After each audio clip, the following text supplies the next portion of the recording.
মই অলমকৈ হ'লেও ৰঙালী বিহুৰ শুভেচ্ছা জনাইছোঁ। আমি বিগত বছৰকেইটিৰ দৰে এইবিলো বৰ্ণাঢ্য কাৰ্যসূচীৰে আমি বিহু অনুষ্ঠান পাতিছোঁ। ইয়াত আমি দিনত কেইবাটাও কাৰ্যসূচী অনুষ্ঠিত কৰা হ'ল। খেল ধেমালিকে আদি কৰি ভেকশ্যন প্ৰতিযোগিতা, পতাকা উত্তোলন, শ্বহীদ তৰ্পণ আদি কাৰ্যসূচীসমূহ ইতিমধ্যে আমাৰ হৈ গৈছে। এতিয়া আমাৰ আমন্ত্ৰিত বিহুৱা দলৰ শিল্পীসকলৰ অনুষ্ঠান আছে। ইতিমধ্যে আমাৰ বিহু দল এতিয়া বিহু পৰিৱেশন কৰিলে। ইয়াৰ পিছত আৰু আমাৰ সাংস্কৃতিক সন্ধিয়াৰ বিশেষ আকৰ্ষণ আছে। এই গোটেইখিনি কাৰ্যসূচীতে আমি ৰাইজৰ উপস্থিতি আন্তৰিকতা কামনা কৰিছোঁ, যাতে সহায় সহযোগিতা কামনা কৰিছোঁ, যাতে আমাৰ অনুষ্ঠানটো সুকলমে পাৰ হৈ যায়। প্ৰথমে সংবাদ দৃষ্টিলৈ ধন্যবাদ জনাইছোঁ আৰু লগতে সকলোলৈকে ৰঙালী বিহুৰ শুভেচ্ছা জনাইছোঁ।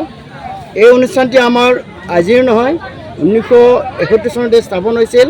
প্ৰায় 16টা বছৰ ধৰি, মাজে মাজে গেপ গৈছে দেই, 16টা বছৰ ধৰি এই ৰঙালী উৎসৱটি পালন কৰা হৈছে আৰু ইয়াতে সকলো গঞাই সহায় সহযোগ আগবঢ়ায় আৰু লগতে বিভিন্ন ধৰণৰ দল, বিহুৱা দল বা বিভিন্ন শিল্পীসকলক আমি কি কৰোঁ, নিমন্ত্ৰণ জনাওঁ।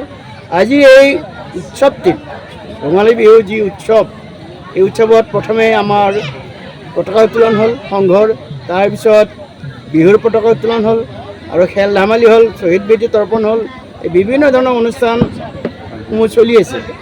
গতিকে উঠি অহা প্ৰজন্মক মই অনুৰোধ জনাইছোঁ যে পোনপ্ৰথমে এই অনুষ্ঠানটি চালুকীয়া অৱস্থাত আছে।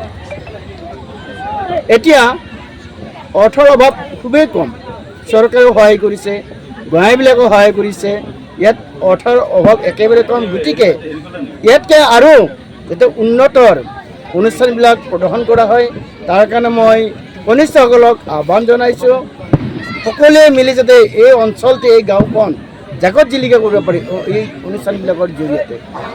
নমস্কাৰ। প্ৰথমে সংবাদ দৃষ্টিক মোৰ ফালৰ পৰা ধন্যবাদ জ্ঞাপন কৰিছোঁ আৰু আমি অনাগত দিনবিলাকত যাতে আমাৰ কনিষ্ঠসকলে শিক্ষা দীক্ষা সাংস্কৃতিক সকলো দিশতে আগবাঢ়ি যাব পাৰে, তাৰ কাৰণে তেওঁলোকক আমি সহায় সহযোগ কৰি যাম। আৰু আজিৰ এই বিহু, ৰঙালী বিহুৰ জৰিয়তে মই সদৌ অসমবাসীক অনুৰোধ জনাম যে যাতে আমাৰ নতুন বছৰটো সকলো ৰাইজৰে মংগল হয়, সেয়া কামনা কৰিম। আৰু যাতে অপয় অমংগল নহয়, সকলোৱে সুখ শান্তিৰে সম্প্ৰীতি স্থাপন কৰিব পাৰে, তাৰে কামনা কৰিম।